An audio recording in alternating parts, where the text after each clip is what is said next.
Welcome to Science Pub, a monthly series exploring the exciting, dynamic scientific world around us. And we are very glad that you are with us tonight. We are live in person in Ithaca, New York, and we are glad that you're joining us from all around the country and the world. So thank you for tuning in. We are very excited for this to be the first time we've actually gathered since March of 2020 as Science Pub, and we have some really special guests to help us celebrate this milestone in kicking off our season. And so today we're sitting down with the creators of the PBS show Home Diagnosis, Grace and Corbett Lunsford. Welcome. Thank you. Thanks for having us. So you are the creators and the co-hosts of this national TV program, Home Diagnosis, and the show takes a deep dive into the physics and chemistry and microbiology of homes, and we're going to dive deep into that this evening. So as life partners, you pivoted from your very successful home performance consulting business in Chicago, and you built a high-performance tiny home, which you brought here in Ithaca, and that was in 2016, correct? Yeah. And you had a new baby. Yeah. And you had 2 cats. Yes. And it was all in the tiny home? Yep. Right, 200 square feet, 2 adults, 2 cats, a litter box, and a composting toilet, you know, and a baby. And how did it smell for those of you who came? Yeah, some of the people in here actually went through it. Do you remember it smell? No, exactly. That was the point. It actually smelled really good. It should have smelled terrible, based on the description. But performance helped. And while that might not be everyone's dream, it was your dream. Right. And you went to 34 cities across the country. So that was a really big thing to do. What made you decide to pack up in Chicago and think that this was going to be the next best thing? Well, actually, so living in a tiny house on wheels was not our dream particularly. No offense to anybody who's like really in love with the tiny house movement. We've lived in one for 5 years. You can do it wrong. So look at the one that's outside that Cornell Extension School brought. But we wanted to tell a story, just like we do with the show. And if we could get people to understand building science in a little tiny 200 square foot place that has 4 walls, 1 ceiling and 1 floor and 1 bathroom, then we thought we could send you home to understand your home in a more deep way about the physics, chemistry, and microbiology. So that was kind of the intent. Right, and in 2016 also, tiny homes were still unicorns. Like literally as we were driving down the road, people would wave and be like, pull over, I wanna go in your house. You know, so it was a great vehicle to feed people the broccoli that is home science, yeah. Yeah, that is pretty. So did you ever pull over? We never. No. You don't do that. What could go wrong? Yeah, right. Yeah. Oh, but I will say that we had to install a deadbolt on our door and keep it locked while we were inside because we learned that year that people will just let themselves into your tiny house whenever they want because they think that it's like, this is for me, right? A museum exhibit to show me. Yeah. So, and we had it happen at all times. Yeah. It's amazing. But that's our tiny house on the side. It's 200 square feet, and the other is our home that we just finished building and filming season 2 around. In Atlanta. Did you have a welcome mat by the door? Maybe that was the problem. That was probably We actually had a sign on the door that said visiting hours, and people still missed it. Well, Home Diagnosis does air on WSKG, usually on Sundays at 3 p.m. But if you are not familiar with the show, we do have a little bit of a trailer that we are going to air. They say home is where the heart is. And we certainly put our heart into building our first house. So how hard could it be to build another one? I'm Grace. And I'm Corbett. In our TinyLab, we helped homeowners gain control of their homes through scientific testing. Now, as we build our forever home, we're testing ourselves. Even though we know a few things about the invisible dynamics of homes, we're teaming up with scientists and building experts to design and build a perfectly tuned home for our family. The physics, chemistry, and microbiology of a home might seem mysterious, but it doesn't need to be. While this is a personal story full of twists and turns, it's also the story of the science of homes. Join us to unlock the mysterious science of your home, too. And so you have done 2 seasons Yes, we have done 2 seasons so far. The first season we did film basically from the tiny house when we were on the road. In fact, one of the episodes is in Rochester, so not very far, with Jeff Larry right over there. Who you met out front, who brought the testing tool, so thank you, Jeff. Yeah. And then season 2, we were halfway through filming that when the pandemic hit. So we kind of had to pivot, and thankfully, our home build was always meant to be the through line of season 2, and one of the things we heard back from a lot of people who had watched season 1 is they wanted to know more. It was great, but 26 minutes wasn't enough. Can we dive deeper?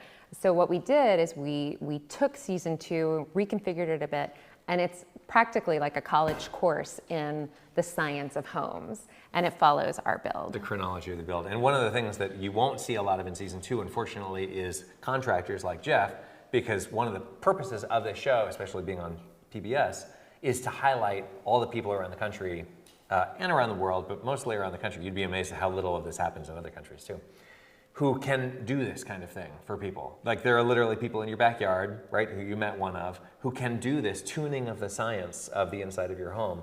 And nobody really is thinking about it. No other TV shows are talking about it when you see home shows. They're mostly how things look.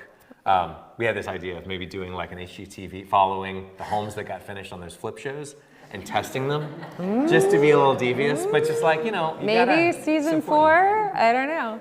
I vote, but yes. I'll come along with you.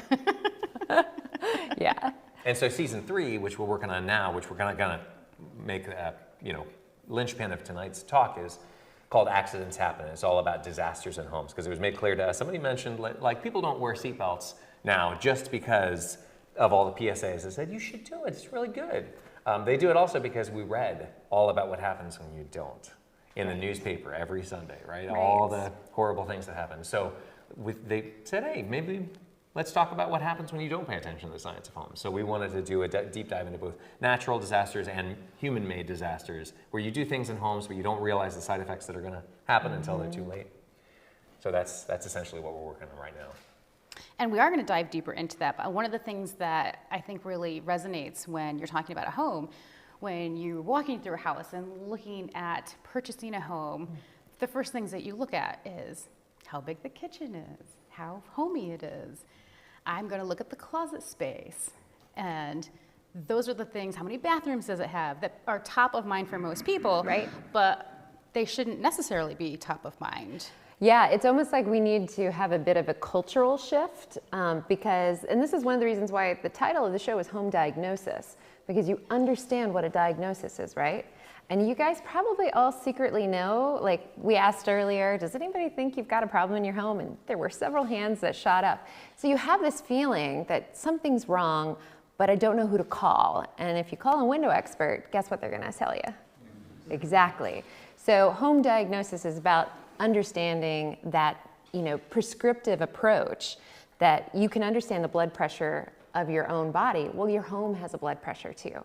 And you would never buy a car without knowing the safety standards or the miles per gallon, but you'll spend 100 times more on a house that you don't know the safety standards or the miles per gallon on. And so we all need to, as Educated civilians, as home dwellers, whether or not you own your home, you need to understand more. So that's why we built this, which there are free handouts of. This is not an advertisement for any product. We don't particularly care what size air conditioner or what kind of insulation you have in your house. In fact, every installation can do a good job, every product can do a good job if it's installed in the right way and in the right application, right? So that's what this is all about. And also, can you imagine if you went on an open house tour of a home that you were thinking about buying, and you took with you something like a carbon dioxide monitor to see, there's 10 people in the house wandering around, what is the ventilation like in this house? Is this house gonna be healthy for my family to live in? That's $250. There's things like pressure sensors. Right here, this is a very high quality, this is what we use. $550, like a normal homeowner could do this. Obviously hiring a professional is always better, but if you're like in the moment and you gotta just get some infrared pictures, $550, can you imagine how freaky everybody would get if we started having normal people walking around with the diagnostic tools like a stethoscope? If I came into your hospital room and I said, here, take this pill. Hopefully you say, No. I don't know. Like, who are you? Get out of my room. But if I'm wearing a lab coat and I have a stethoscope around my neck and I say, take this pill, you're probably gonna, right? So that is what these things are. This is what you look for when you're hiring somebody to work on your house who's gonna be doing surgery on your house. You wanna do the testing first, the vitals checks at least, to make sure that they're testing the blood pressure and your pulse rate and all that stuff, asking you what your diet is, what are your behaviors in this home, before they just start saying, oh, here's what your problem is, because everybody's got opinions about what's wrong with homes and what to do about it. And things go wrong. So when you have a home inspection, when you're first purchasing a home, are they using these tools and looking at some of those things in those home inspections, or what are they actually looking at? Let's ask local experts. Jeff, is that happening when somebody gets a home inspection in Ithaca? It is not happening. Bob? No. Are there any realtors in the area who are seeing blower door tests, any of those numbers? So here's the main thing to understand. Inspectors, whether it's the building department or a home inspector, somebody you get before you purchase, are all about static state. They have like checklists of things that they need to look at, and they're looking at the static state of the building, what it looks like, what the structure is made out of, what machines are there. And those details are important. Not disagreeing. Yeah. But what's also happening is what happens when the machine turns on, and what dynamics happen invisibly in the home to do with the physics, chemistry, microbiology. And a lot of those things nowadays can be tested. We got into this in 2008, and the test tools have, it's light years different now. We got Bluetooth, which honestly, it sounds weird, but it's like, that's made a big difference. I work alone. I'm a one-person team when I go in to test a house, and it takes me 5 hours. But like, it's amazing what you can do by yourself with some tools. Yeah. So season 3 is about disasters. And as everybody in this room who had raised your hand on owning a home, you know, it's not all just daisies and bluebirds. There's a lot of challenges in owning a home. There's upkeep, and there is maintenance that you have to do to your house to keep it working the way that you need to. So one of the things that you started talking about and filming was a flooding issue.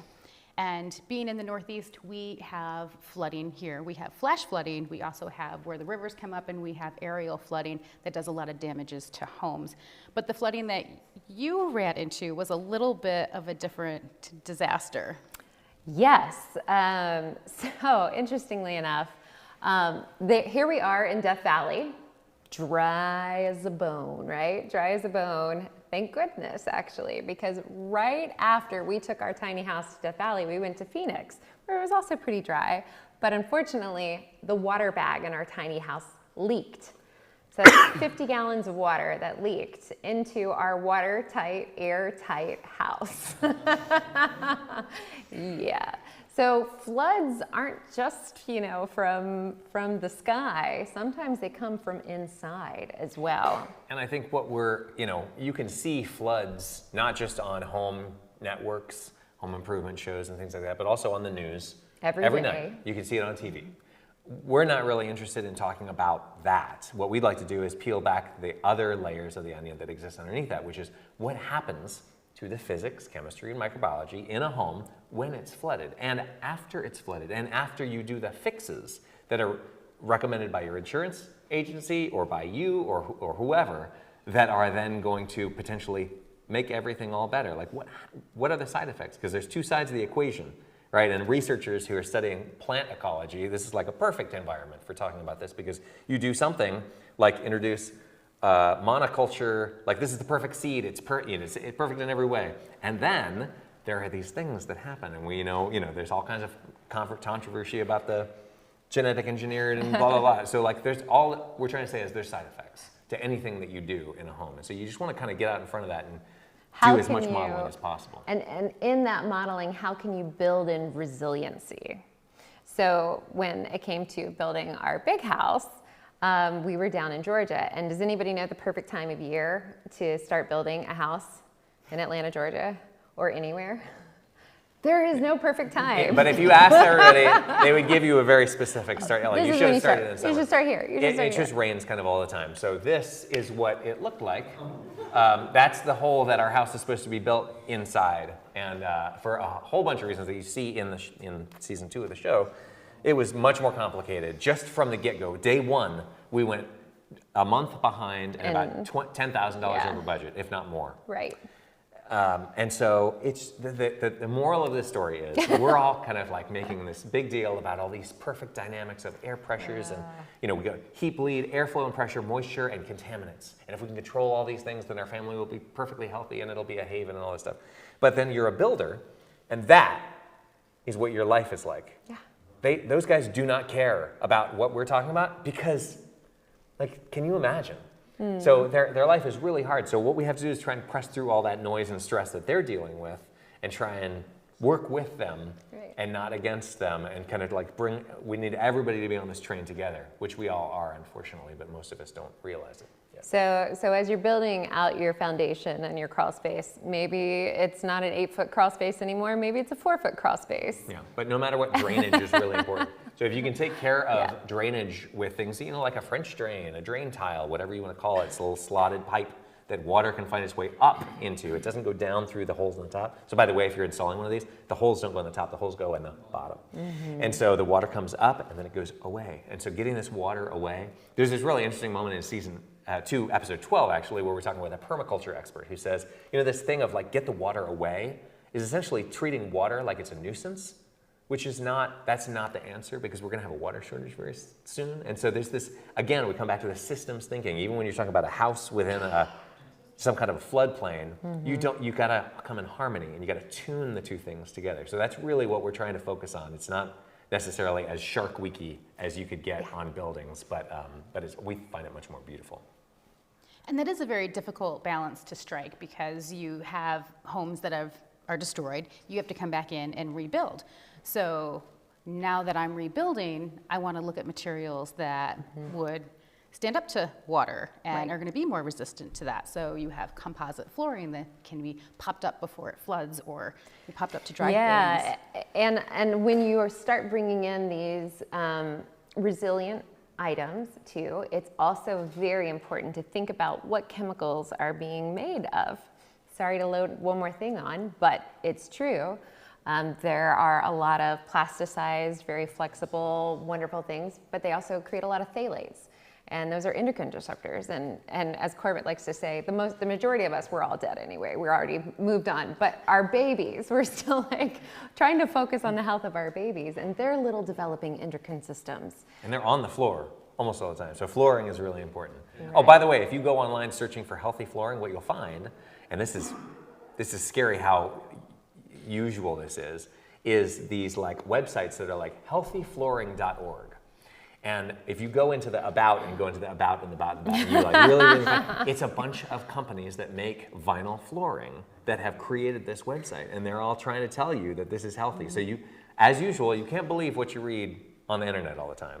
And that's why we put our show on PBS, because it has a much higher credibility rating. We wanted to make sure that like we were getting actual information into people's heads, because there's just, you could find anything. And the science out there is growing every day. And so you get to learn along with us as we're reaching out to experts through the show. So let's talk about then, we'll move off of the floor and into the walls. So is the drywall, the purple drywall that's supposed to be mold resistant, is that something that's good for me to put in my house after I've had some flooding issues? Can I ask, show of hands, how many people have had a house that has been flooded, or a home of any kind? Okay, great. That's like not just a smattering. I'd say that's a significant amount. So when you have, you think about the two sides of the equation. There's chemicals, there's particles, and there's microbes. When we're talking about home chemistry, which is one of the kind of subtopics of the show. And so if you can't avoid having chemicals. Everything is chemicals. We can talk about that more later. There's no such thing as chemical free. So chemicals can be good, can be bad. You want to control what kind are there and how they're brought in and all that stuff. Particles, always bad. You want to avoid them in the air all the time. So we have things like kitchen exhaust and bathroom exhaust and things like that. And then microbes can be good, can be bad also. So you don't want to genocide them with chemicals, because then the chemicals that they're being used, now we have a bunch of chemicals in the house and not very many microbes, and now we're just moving the problem around from one issue to another. And so if you have the option, we definitely recommend you do not use something that is impregnated with chemicals that's going to stop microbial growth. So antimicrobial stuff in general doesn't work. Number one, it's going to introduce a bunch of chemicals that might create problems for you and your family's health because they're not tested. Did you know that? We're all getting, we have actually a scientist who's going to say in season 3, I have it on recording, I've been waiting for a moment to use this. We are all guinea pigs in a gigantic experiment that is playing out in every moment right now. Right. Which is all the chemical, we need all these products because we need life to be easy and convenient. And like, I'm not disagreeing, but the other thing is, as soon as a layer of dust covers an antimicrobial surface, things can live on the dust because they're not touching that antimicrobial surface anymore, they're sitting on the dust. So unless you're like polishing and cleaning every night, like they do in schools, then you're going to have issues with the things in the dust that are on top of the antimicrobial, whatever it is you've got. But yeah, water is a spooky thing. It's a spooky thing. And like black mold, they actually discovered that that's in drywall. It's one of those naturally occurring funguses that's just waiting so peacefully for its day to rise up. And so the idea is, let's not worry too much about what life forms they're going to be. Like, we have mold in our house, and you see it in the show. We have mold on our skin. Mold comes from the lumberyard, on the lumber that you're going to install in a brand new house. And then you enclose this house, and you don't let the sun shine on it anymore, and it's going to stay wetter than it would be otherwise, right? So the idea is, don't feed it, don't encourage it. You can let it stay there. Like, you don't have to get bleach and scrub everything out, but just like, don't let it then build an entire civilization that's going to outrun you. And that is possible to have happen. We have houses like that in season 3 too. I have to go home and clean now. I'm so sorry. We'll talk about that too. We'll talk about cleaning in a sec. You won't be able to clean soon either. Yeah. So moving from water issues, there are other hidden issues like gases, and I know that we started to dive into that with things that are gassing off. But especially in the Northeast, we have a lot of radon. We have shale as our bedrock in much of the area, and radon seeps up through the shale into your crawl spaces or your basements, into your homes. And that's something that you dive into and talk about in this season as well. Yeah, radon we have in Georgia as well. One of the reasons why we didn't have an 8-foot crawl space is there's actually 2 giant granite swales, like the size of a whale, under our house. So, you know, from a biblical perspective, we have built our house on a rock, which is great. But also, from a radon perspective, we need a radon mitigation system. So we came at that thinking about our house, again, as a system. So when you buy a home that's already built, often a radon test is required. Not everywhere in the nation, but often, especially when it's a known entity, they come in. Does anybody know how long that test takes? It can vary. It can vary, you're right. The longer the better is the answer. The normal is 1 day, a pinpoint inspection. Bob's saying 2 days. 48 hours, 48 hours. Well, so sometimes our house looks like this. Lots of activity, doors opening and closing, people coming and going, right? But then sometimes we're gone for, 3 weeks, often filming, and our house is fairly shut up. So what is happening to the dynamics? How is it breathing? And so that's an important thing to keep in mind. So we have done the testing on our home, and we know how our home breathes, and even with the ventilation rates, we still have a radon mitigation system. Yeah, and the testing tools are a major hero of the show because that is the difference. I'm not an engineer. I have a music degree. What do you have a degree in? I have a degree in musical theater. And we don't, to us, our degrees are not, we don't use them very often. But all that's important is that you test stuff. And I've got clients who are homeowners who buy a $3,000 blower door just so that they can use on their own home to know that they're pursuing the right thing to do. If they can't have, that's an extreme example. You don't have to do that. Right. But you find people who have You find a professional who does. But the idea is that if you test, then you don't have to guess anymore. And so when you're thinking about this stuff, you also want to think about the theory that you're being fed on the internet. If you go online and you search radon, you will find this. Does anybody know where this is from? EPA, thank you. This is radon danger map across the country. Red, bad. Yellow, not so bad, right? Anybody know how old this is?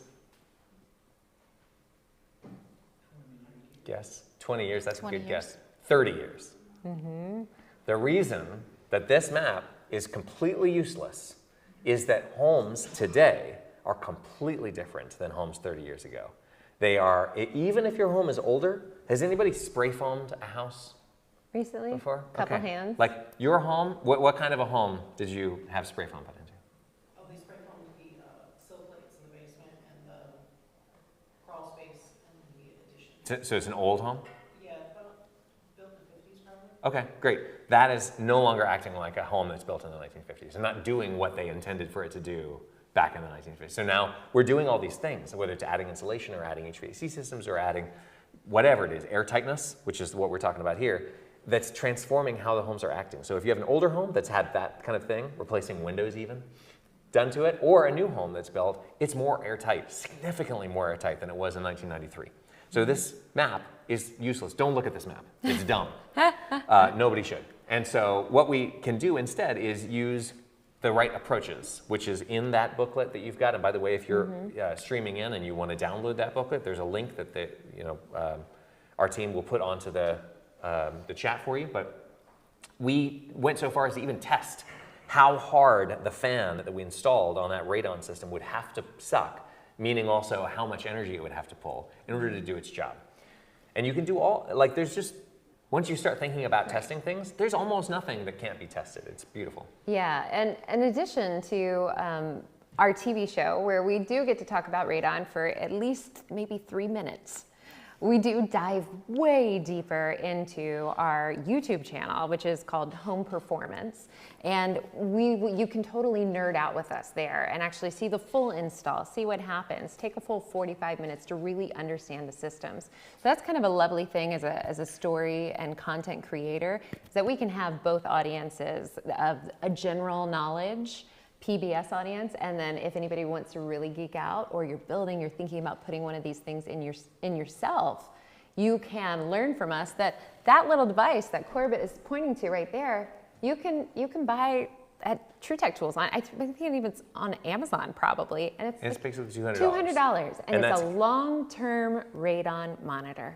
So it'll tell you what, and people are constantly coming up to me at trade shows when they see us, and they're like, "Hey, here's my radon reading. This is wrong, right? Because it's going up and it's going down and it's going up and down and up and down." And it's like, nope, that's right. That's right. That's why a 2-day test or a 7-day test or whatever, nope, sorry, it's just not very good because it's dynamic. That's what's so beautiful. Trying to turn like something that's dynamic, that's really breathy, turning it into a static picture is a mistake, because that's not how it is. It's this changing, breathing thing. But you can access this technology yourself and just start answering some questions for yourself, which is a beautiful, beautiful thing now with technology. So how do you actually monitor the radon in your house? That thing is a previous generation. That's called Corentium. The one that we have now is a $200 device called a Wave Pro. Or Wave Plus or something like that. It's $200. Like it's really, really, really available. And you just have to know what you're looking for. And it's just connected to the system and it kicks the system on? Right. No, I'm sorry. They're not connected. This is the problem right now, is that we don't have automatic systems really that like interact with each other very well. That's starting.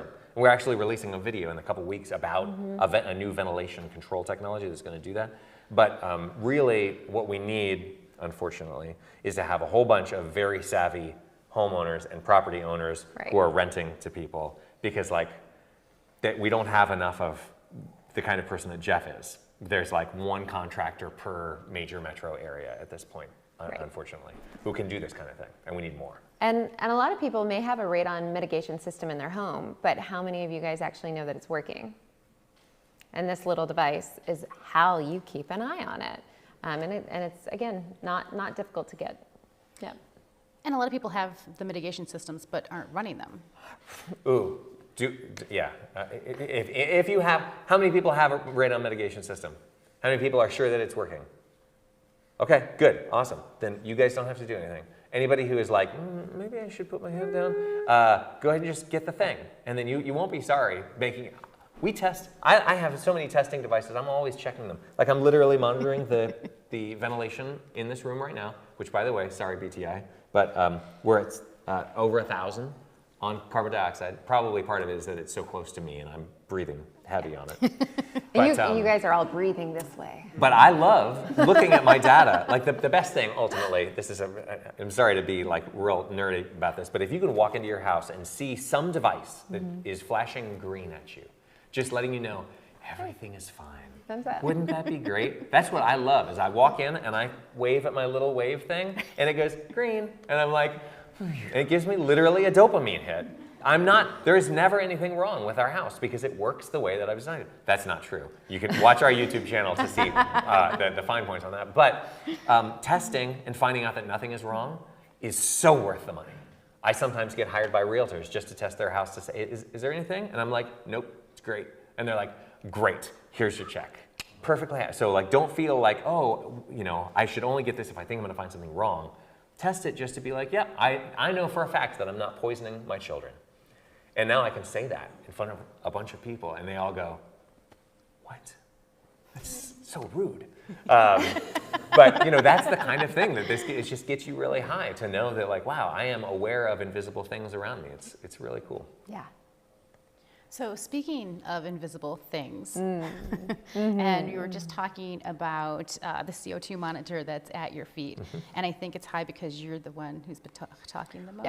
Yeah. So we're gonna go with that theory.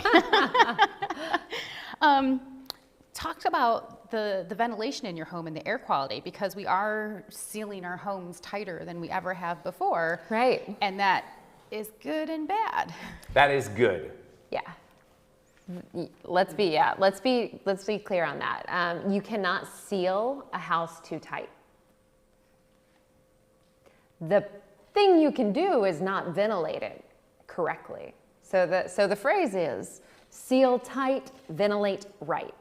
Let's teach all of our 3-year-olds, seal tight, ventilate right. So that when they grow up, they're like buying a house and remembering that phrase. One of the byproducts, by the way, of having an airtight house, and our house is extraordinarily airtight. We normally don't coach people to build as tight as we do. We have a crawl space that you'll see in a couple slides, and I have no bugs in our crawl space. There are no bugs in our house unless they come in on us while we walk in. Would anybody like that?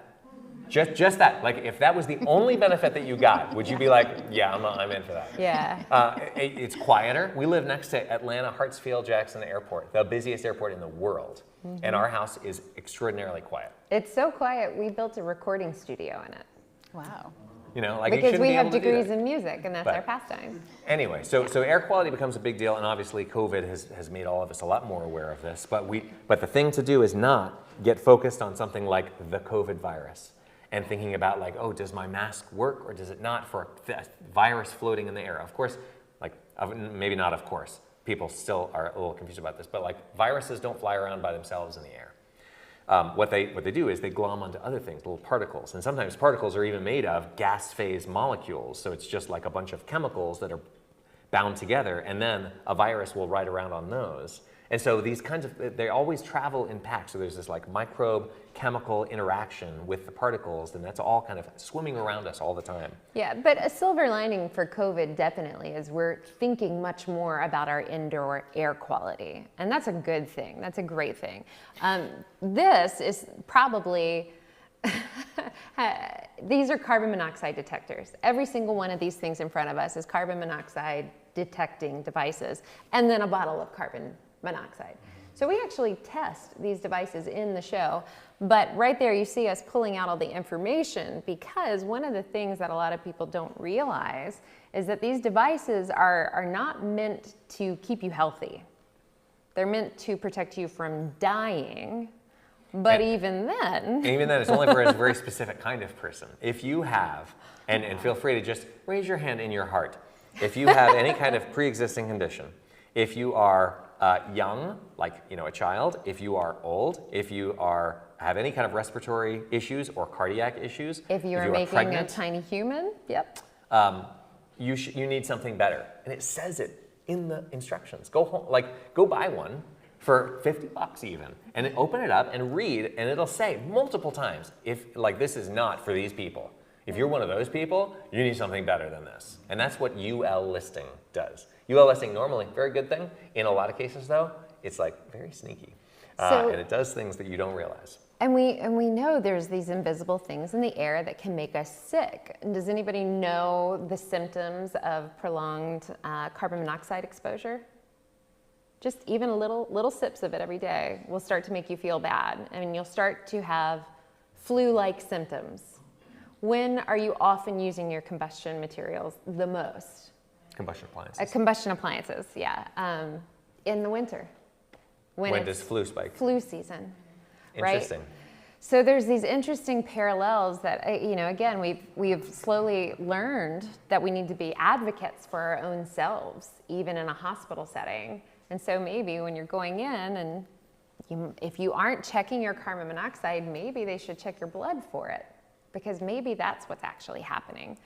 And so just so that people aren't getting really worried, we're always focused on solutions, because there's always a right answer for stuff. We just want to make sure to point out, like, this is crazy, what is happening right now. So the short answer is there are things called low-level carbon monoxide monitors. They don't count for code. Code will not count that as a carbon monoxide monitor because it's too sensitive. So they don't like that. But you have to have the one that's really dumb and like you have to hit it over the head with carbon monoxide. But you can also have this low-level carbon monoxide monitor. Guess how much it costs?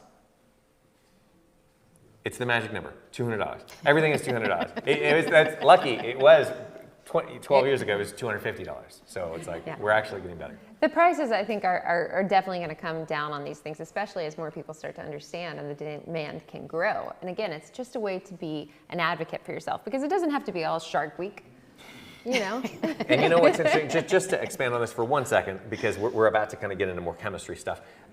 There's something that blew our minds when we learned it, which is that the fastest chemical reaction, which is chemistry, is chemical reactions, new chemicals being born. Fastest one is like a rocket taking off or a bolt of lightning. Slowest one is the air around our face.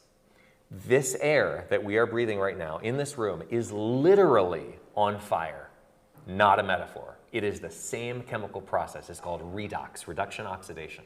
And it's happening around us right now. It's just very slow, and it's room temperature, so we can't really see the flames, but it is happening. And we just find that, like, it's just so it's honestly fueled our interest in this whole topic a lot more than the physics. Physics is like cool and everything, but it's not, it's pretty dry. The chemistry is a lot more interesting. Chemistry is really interesting.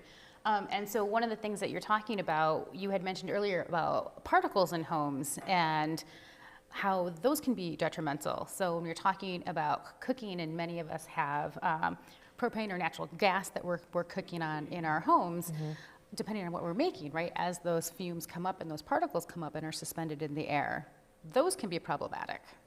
Absolutely, and I'm one of those people who love to cook with gas, because I like the smell, and it's exciting and a little bit scary, and you get the super high heat. We now actually cook with an induction, but again, the induction is still creating the chemistry and heat, which is causing those reactions. And the particles. And the particles, most importantly, the particles. And so every single time we cook, we turn on our vent hood, and it's just that simple, but it's not actually. How many people have an exhaust hood over their cooktop? Excellent. Great. Nancy, what do you have? A window. Okay. How many people have a window over their cooktop? Okay, cool. So it's fair. Like, that's real. That's a thing. You might move into a house. Crack it open. Okay, so the people who have an exhaust hood, how many people are sure that it goes outside? Okay, great. And do you use it every single time you use your cooktop or your oven? Yes, one person. Why don't we use it otherwise?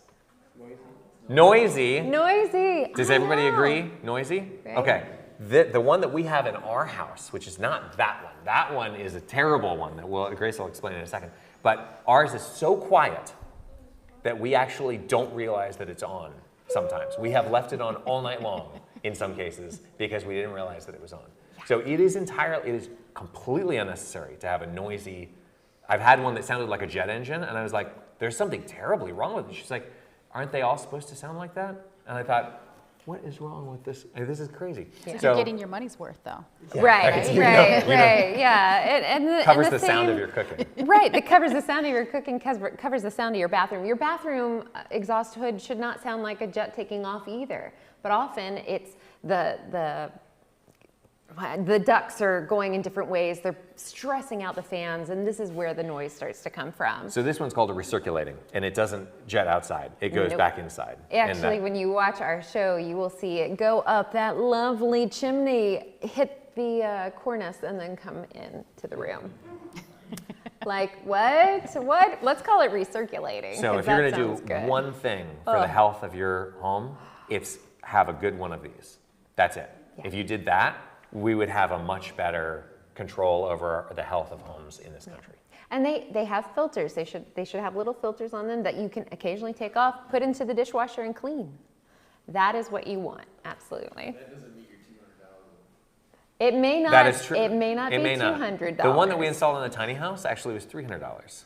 And we have videos on like how to select and install these things on the channel. So one of the things that happens though when you suck on a house that's newer, whether it's an older home that's been improved or a house that's newly built these days, is that when you pull on it with a fan like this, you're going to depressurize it. The pressure effect of any suction now has a much different effect on it. So we have all kinds of extra machinery underneath our house in our crawl space, which looks like this. That's my bugless zone that has isn't that a great little crawler and everything? That's one of my favorite rooms in the entire house. Sign? My daughters are always being like, can we go down into the basement? And roll around on the chairs? Yeah. And so we have something called a makeup air system, MUAS. That's the nerdy abbreviation for it. But it's a pressure relief system, so that when we're bringing air out of the house, this thing senses that and automatically kicks on to equalize the pressures in the house. So our 4 elements that we're always looking at are heat bleed, airflow and pressure, moisture, and contaminants. And that airflow and pressure is one of the most misunderstood things. It causes way more problems in homes than you would realize. We have actually a mold house in season 3 that was created only by depressurization. There was never any water leak in that house, never a flood. Yeah. And it is infested by mold so bad that this friend of ours is suing one of the biggest builders in the entire country, and he's going to win. The real tragedy is also that their animals have died, and his wife will probably be wheelchair bound. So it's not a happy ending, but they are going to win, which is like just at least a one for the good team. Mm-hmm. But cleaning your house, back to that too. This is our children's room. And you should feel good about being able to put your face into the exhaust air of your vacuum, because your vacuum has a good, strong HEPA filter on it. If your vacuum does not have a filter, HEPA filter. You don't have a good vacuum, I'm sorry. And I'll say that 10 times a day. Also, if you take your bagless vacuum that you've just cleaned all the stuff from the ground, and then you whack it on the side of your trash can to get all the junk out, you have put it back in the air. So yeah, what we've done is now taken this like dust that was perfectly happy and perfectly safe for us and for our family on the ground, and now we've resuspended it in the air where we can breathe it, and it becomes part of our body. And all the chemicals that are embedded on it are now parting, with our going through into our bloodstream, and anyway, all kinds of weird things are happening. And that's why it's like, kids today are different than they ever were. Is it the vaccines? It must be the vaccines. And it's like, I'm sure everything is a little bit important, but like, system, look at all the crazy stuff that we're doing to our families. We spend 90% of our lives indoors now. We all think that we're outdoorsy. We're not. It's okay. And of that 90%, how much is that the percentage at home, typically? Yeah, so about 50 years of your life you're going to spend in your home, whether that's one home or multiple homes or whatever. But like most of what's happening to us in our bodies is probably happening in our homes. And it actually turns out that breathing stuff is really a major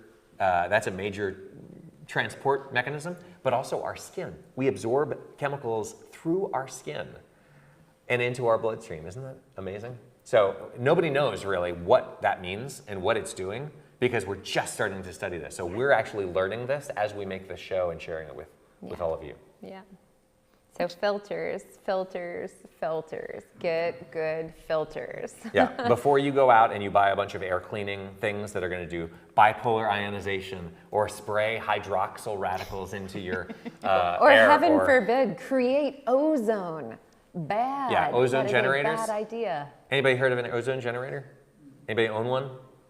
Okay, all right, good. If you know anybody who has one, please ask them to get rid of it. You can buy 350 ozone generators on Amazon right now.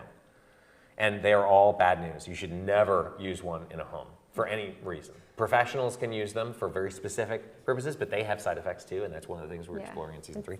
And so what you want to do is capture and release. There's actually a video that I'm doing. I found this like filterless what is it? It's like a virus killer, cleaner. But it's filterless air cleaner. And I was like, tell me more, please, because how are you doing this? And but what it does is like killing. It's like a little oven, and you cook the air that's going through it to 400 degrees, and yeah, it'll kill everything. But now we're letting all these little corpses float around into the air. It cools it and disperses the air. Which is dust that's rotting. And now we have dust mites. And dust mites are way better at causing respiratory problems in humans than mold is. So if we're worried about something, really we should be worried about that. So that's why, again, the capture and release. Filters, good. Any other air cleaning device that is electronic in any way, please avoid. Just take that, and like that's a broad generalization that the scientists normally hate it when we make, but that they're like, yep, you can make that one, that's okay. So we do have a question from our streaming audience. What would you improve upon in your new home to make it healthier and safer? Is there anything that has come up at this point? Sure. Yeah. I mean, we were actually having this conversation as we were driving over here this morning. I don't want to bore everyone.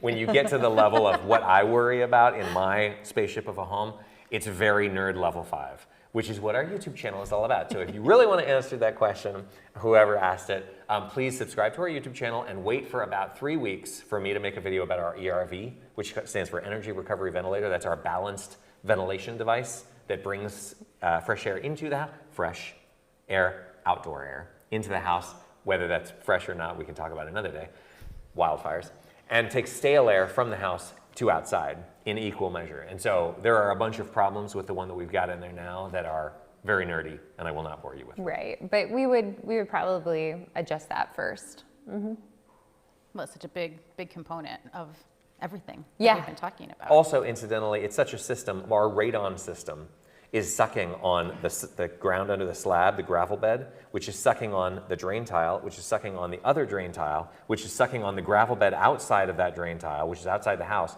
which is sucking all the way up the wall.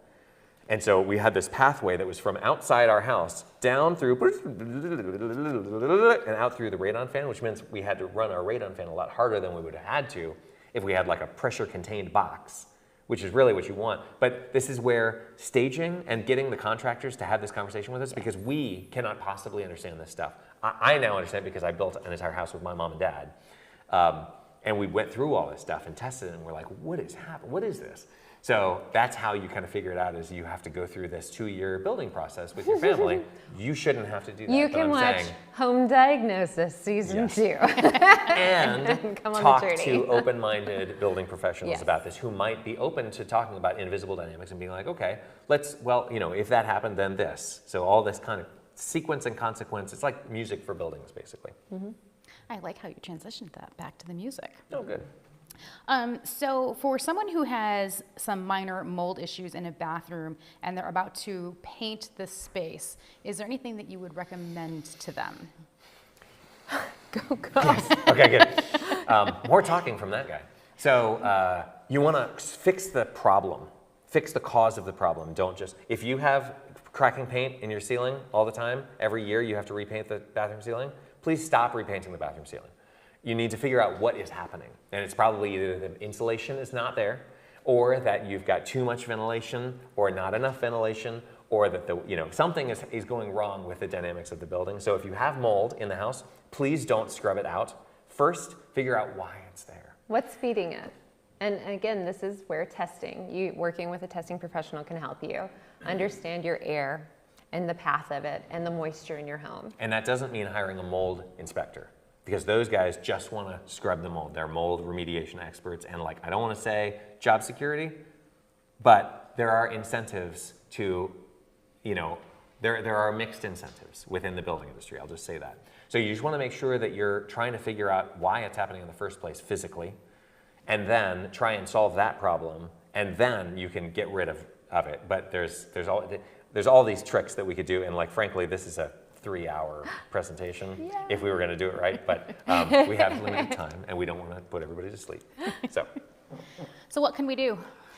So you test your bath fan? I'm sorry, you take it. I mean, back to that question, again, it would be testing the bath fan, but what can you do even on a larger level is really like start with a plan and find your plan. So again, information is just gold. It is gold. Get your information so that you know where you can start making your choices, so that you can stage A before you do B. Otherwise, you're gonna have to do B again and again and again because you never took care of A. So practically speaking, for a plan, where is the best place to put a bath exhaust fan? Oh, anybody? I will give you the answer. Over the shower. It's not a fart fan like all the contractors want you to believe. It's actually there to remove moisture because you don't want that mold buildup. You don't want that cracking paint. You want to keep that space dry. We always laugh because every hotel we stay at, which was like the hotels are built by hugely rich corporations, and they hire these very successful engineers to design the buildings.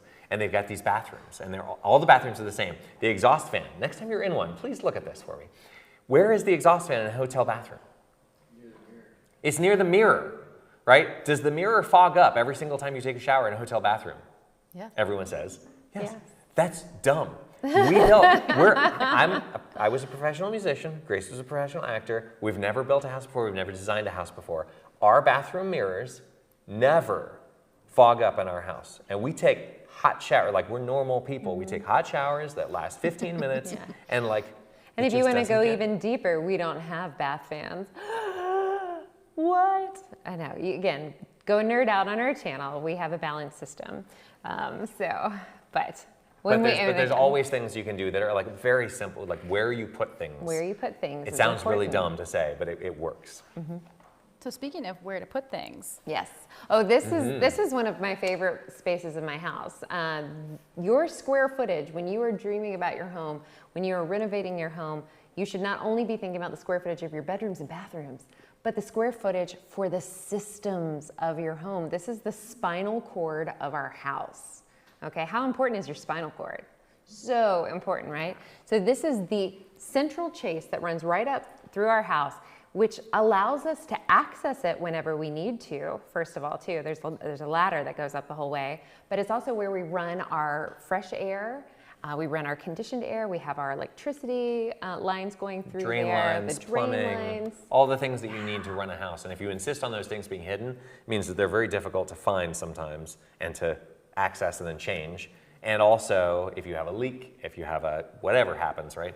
So we wanted this to be a part of the plan, and just to get out in front of it, if anybody's thinking about planning a house or building one later, please start thinking about these dynamics as you are planning the layout. We consult for people all over the country, and they'll like design their house and they'll come up with everything, and then they'll send us the plans and be like, okay, let's build some science into this thing.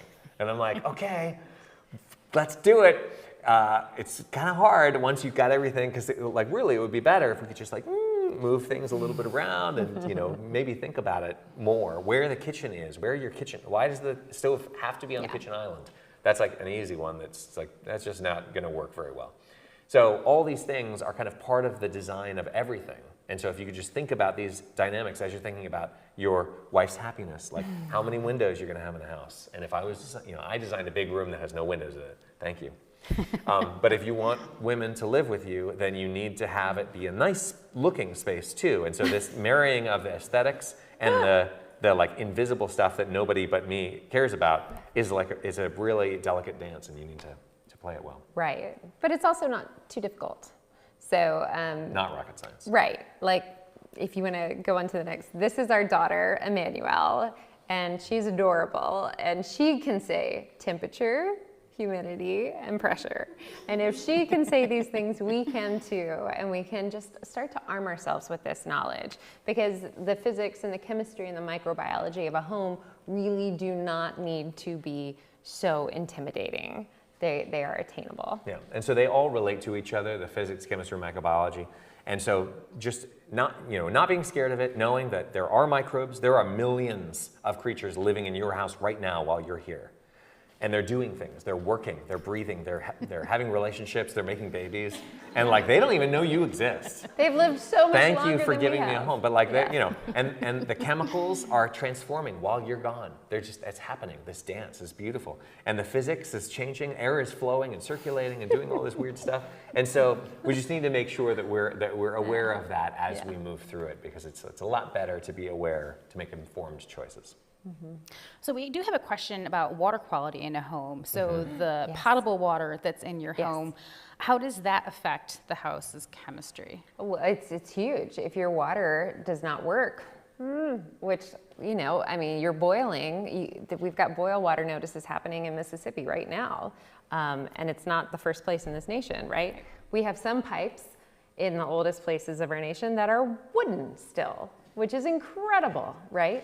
So your water filtration is huge. You need your water to be healthy. When we talk about the 4 elements, contaminants is the most important one, and that goes for all the fluids that we're dealing with. Air is the big fluid, and then water is the other one. And it turns out that like when we take a shower, we absorb, like we said, through our skin. So you're absorbing whatever's in the water, and also then that goes for your washing machine, your dishwasher.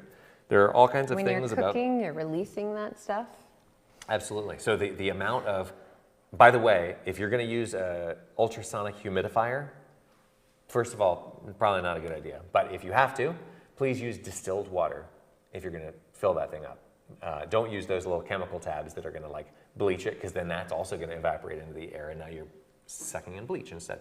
So yeah, water quality and air quality are really married, and we explored that in season 2 a bit. We're exploring it more in season 3, because it turns out that what happens to the water system when you have something like a wildfire or a hurricane is they're like very married. It's very interesting. Yeah, though you have huge issues with the water. So some recommendations as people are starting to embark on these adventures with their homes. Yeah, spoiler alert, at the end of season 3, that bump becomes a tiny little boy. And you gotta be patient. Oh my gosh, it's been 6 years of an adventure for us. And building a home, it takes a lot of patience. And you should, and that's important. It's like an incredibly important ingredient. It's critical. Don't rush. And do not let your contractors rush. Let them know that you are giving them the time to think. The AC guy shows up at your house to service your AC. Is his shirt tucked in? Probably Does anybody not. notice? Their shirts are not tucked in, generally. And it's because they don't have time during the course of their day. When it became untucked, they just don't have time after that to tuck it in, right? So those guys are not allowed to stop and breathe and think for a minute about what they're about to do before they do it. They are very stressed out by a lot of stuff. So we want to try and create a new culture in the building industry. We need to like start this conversation and be like, hey, how much time is this going to take you? And I want you to be able to like think, how much does it cost for me to get the plans for this? Like, you're going to come out and measure. I want you to do a good job. What does that cost? Because it's not free, I'll tell you that. If it is free, they're getting something is happening on the back end for that to happen. And then while we built the house ourselves, there were a lot of people that helped us. So definitely being thankful is a huge, huge thing that will help you along the line of patience too. And it does take a village, so ask for help. This is Corbett's mother and father above. Those are some of our neighbors. Those are some of our students. That's our architects who are our friends who helped us. There was a lot of help. While we built the house ourselves, we certainly did not build it ourselves. And YouTube has made it really easy to get in touch. Like, I found a guy who does drains in Florida, and he has this thing where he does like video consulting. So I was like, great, I want to talk to that guy. I trust him because I've watched a ton of his videos. So I just called him and scheduled a thing. Like, you can do that now. And so please do either meet the people locally who can get you the information that you need to help you make decisions, or find somebody online. And it's like, it's not hard to find these people. It's amazing. Yeah. And then, make sure you're enjoying it. Yeah. Right? There was a joke somebody said to us, make sure you give yourselves 2 years to build your house and 3 years to be in marriage counseling. And I am happy to say we have not needed to go into marriage counseling, but I think, again, taking our time, trying to be patient with each other and grateful, and remembering to savor the moments all along the way. Honestly, the pandemic was a little bit helpful in that. we had to stop. We had to slow down and just build our house and be with our babies, and that was lovely. And speaking of being grateful, we'd like to show our sponsors. These are the companies that put their money where their mouth is. And our show is brandless. You will not see brand logos in our show. These companies give us money to teach America how this stuff works and the world through our YouTube channel. One of them is in the room right here. Bob, will you please stand up? Yep. So Healthy Indoors Magazine. Jeff was in season 1. Thank you again, Jeff. And I know Eric, some of them are streaming. Yeah, some of our sponsors are on the live stream. So, Eric Elite Bernal Water Systems. Yep. And so just please do, these companies are people who care enough about it to like give us money for us not to put their logo on the show. That's kind of a big deal. So, please do show them love if you need anything that looks like what you're seeing on screen. Check them out. So you are living in Georgia. You've come up to New York to help us kick off our fall season of Science Thank you for Pod, having us. Thank you. But this isn't your end stop. No. You are going on to Toronto. Yeah. So on Monday, Tuesday, and Wednesday, we will be filming in Toronto with 7 different scientists who are specializing in the ecology of dust in homes, after wildfires. I mean, just like the most fascinating stuff, and it's all brand new science too. So we're super excited to be able to bring their research and their experience to the small screen. That way you don't have to read all the white papers in the world. You can kind of come to one place where we like introduce you to a whole bunch of new concepts, and then you can be like, ooh, I want to learn more about that person's work, and then you can kind of run with it. Mm-hmm. Well, we have a teaser of season 3 that we're going to take a quick look at. Now that we've deeply explored building a house from the ground up to do exactly what you want, we're going to turn the lens on what happens when we ignore this science and disaster strikes. What happens when your home is flooded? How do hurricanes, smoke damage, and other disasters affect a home's physics, chemistry, and microbiology, and that of the people living inside of it? As the world continues to change, so do the needs of homes. And Home Diagnosis will continue to explore this changing science and seek out answers for viewers like you.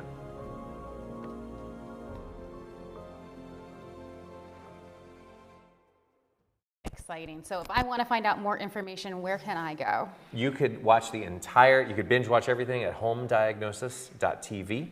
Our YouTube channel is called Home Performance. So if you just search Home Performance on YouTube, that's what you'd come up with. Yeah, but also definitely check out your local listings. This show does air nationally on PBS stations. One of the big reasons we're here with WSKG is because we air on the station. And so do support your local PBS stations, and they help us carry this story nationwide, and that's a big deal. Well, thank you. And you can watch that on WSKG, typically on Sundays at 3 p.m. I want to thank both of you for being here tonight. This was a really great way to kick off our fall season of Science Pub, so thank you. Our pleasure. Thank you so much. You can watch past Science Pubs on the WSKG app. We have a YouTube channel that you can watch those past seasons as well. Be sure to like our Facebook page, and you can catch the upcoming information on our next Science Pub, which is going to be all about how spiders catch their dinner. So tune in for that. I want to thank BTI, Cornell Cooperative Extension of Tompkins County, for being here tonight with their tiny home. I would like to thank our WSKG team and our chat moderator, Christine Kieswer. Support for Science Pub is by the Robert Schumann Foundation and from viewers like you. Thank you so much for tuning in.